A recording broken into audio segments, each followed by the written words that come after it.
A source telling Ed Warder. Now, under the NFL's new collective bargaining agreement, teams can no longer forgive fines, and Watson would have been fined $50,000 for every day he was absent from camp. Watson still wants to be traded by the Texans, a stance that has remained unchanged since the start of the offseason. Watson first asked to be traded in January after the Texans hired Nick Caserio as their GM. Now, less than 2 months later, the first of 23 lawsuits filed against Watson. The now 22 active lawsuits allege sexual assault and inappropriate behavior against the Texans quarterback. Since the lawsuits were filed, new head coach David Culley has largely avoided addressing the allegations against Watson, other than referencing a letter sent by Texans ownership to season ticket holders in April that said, "We want to assure you that we take these allegations very seriously." The Texans have 3 other quarterbacks on their roster: Tyrod Taylor, Davis Mills, and Jeff Driscoll.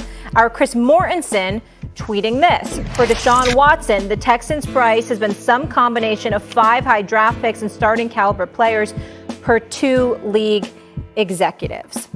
Freddie, I want to start with you on this. Is Watson showing up a distraction to this team considering all the allegations? No, because they've been the Houston distraction since they had that lead against the Kansas City Chiefs. So this is just another latest involving what I believe is the worst run organization in professional sports, and not just in the National Football League. And it didn't seem like it was that long ago that this team was a playoff football team, and everything has unraveled on and off the football field. So no, he's not a distraction, because this has been nothing but a distraction franchise, a disorganized franchise ever since they had that 24-0 lead in the Kansas City Chiefs in the divisional playoff round in the AFC in the 2019 season. So this just adds to the latest involving this organization that just can't seem to get it together. And I pity poor David Culley in this situation, because he has waited a long time for an NFL coaching job. He finally gets to be an NFL head coach, and this is the team, this is the organization that he's a part of. Now, he took the job because he wanted to, and I don't blame him. But come on now, a distraction? This is just the latest in distractions regarding that organization, as bad as the Houston Texans have been. Yeah, if anything's a distraction to this team, it's trading DeAndre Hopkins, your star wide receiver. That's a distraction to the team. It's having your owner in 2017, Bob McNair, refer to the social justice conversation as inmates running the prison. That's a distraction to the team. It's firing Bill O'Brien 4 games into naming him your general manager as well as head coach.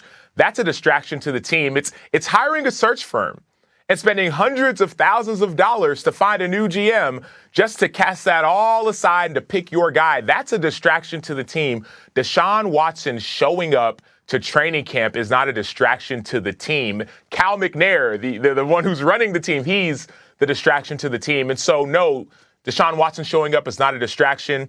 He's showing up so what did Marshawn Lynch say a couple years ago? I'm just here so I don't get fined. He's showing up so he doesn't get fined. J.J. Watt is gone. We talked about DeAndre Hopkins is gone. We talked about Kenny Stills, Will Fuller. The list goes on and on. All their great players are gone, and Deshaun Watson wants to be gone. So it's not a distraction by any means, Deshaun Watson showing up to training camp. Well, I'm not sure which English dictionary you guys read. You know, last time I looked at Webster's and understood what a distraction was, yes, this is a classic distraction. It's a guy that's going to show up, and his attention or his presence is going to take someone's focus off of what they should or should not be doing. Either way, because Deshaun Watson, let's understand what it is. Regardless of how you think his situation has played out, he has asked the organization, "Hey, can you trade me? I do not want to be here." He's talked to David Culley. "I do not want to play for you. Nothing against you, coach. I know you're a great man. Hopefully you're going to be a great coach. I don't want to play for you." Secondly, he has 22 lawsuits, civil lawsuits pending against him. So anywhere he walks, not only in the Houston Texans facility, anywhere he goes, he is going to garner eyeballs. He's going to garner attention. People are going to look at him. People are going to whisper. People are going to answer questions. Even if he doesn't show up on the practice field, the media is going to wonder where he's in the building. Where is he at? What's going on? The definition of a distraction is when I'm taking the attention or the focus off of what it should be on. Something is distracting you. Something has your attention. Deshaun Watson is going to do that whether we like it or not, guys. I hope they trade him. I think he deserves to be traded. He is one of the bright young stars in the National Football League. From a football standpoint, off the field, I have no idea what went on. I'm not trying to play a detective or a lawyer on television. I'm not even going to go down that road. I just know as a football player, He's a top 5 quarterback in football. He's one of the bright young stars we've seen in a long time. And in a league, when we talk about a quarterback that can be as vital as a threat as a passer as he can as a runner, is there a better combination in this league of passing and running than Deshaun Watson? So yes, his presence is going to distract you for a lot of different reasons. And it's also distracting other teams. Okay, Denver and Miami are also looking down into Houston, seeing what's going on too. So it's not just a distraction in the organization, it's a distraction around the entire sports world, mainly the National Football League. Yeah, let's just be clear. Hold on, let me just say this really quickly, because these allegations are very serious when we're talking about sexual assault in 22 different women. So if these are true, we will not even be having these conversations. I just want to make that clear to everyone at home, and he shouldn't even be on the football field. Go ahead, Freddie. Yeah, here's the deal with that, Molly, but to your point, he would be a distraction whether he was not there.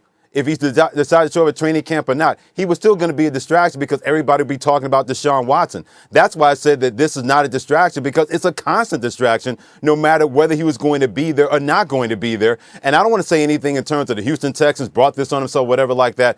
We still don't have a resolution, Molly, to your point about the civil lawsuits that are out there against Deshaun Watson, although it got quiet really quickly. So we don't know what kind of settlement could be out there, whatever that's going to be. We don't know what that crystal ball is going to say.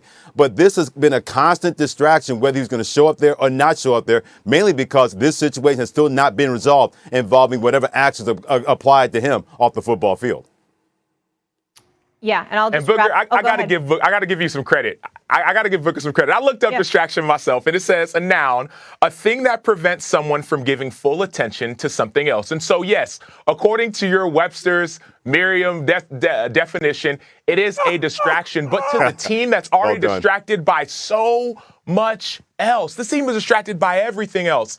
It's definitely a distraction. And yes, these allegations, let's be real, they are very serious. There's so much that we don't know. And so we're talking about on the football field, but off the football field, there are serious allegations that no one knows what's going to happen with those. Absolutely. And apparently if a trade happens again, Chris Mortensen saying 5 high draft picks are starting players. All right, still to come on First Take, plenty of questions surrounding Big D. Will Zeke return to peak? Will Dak be fully back? And will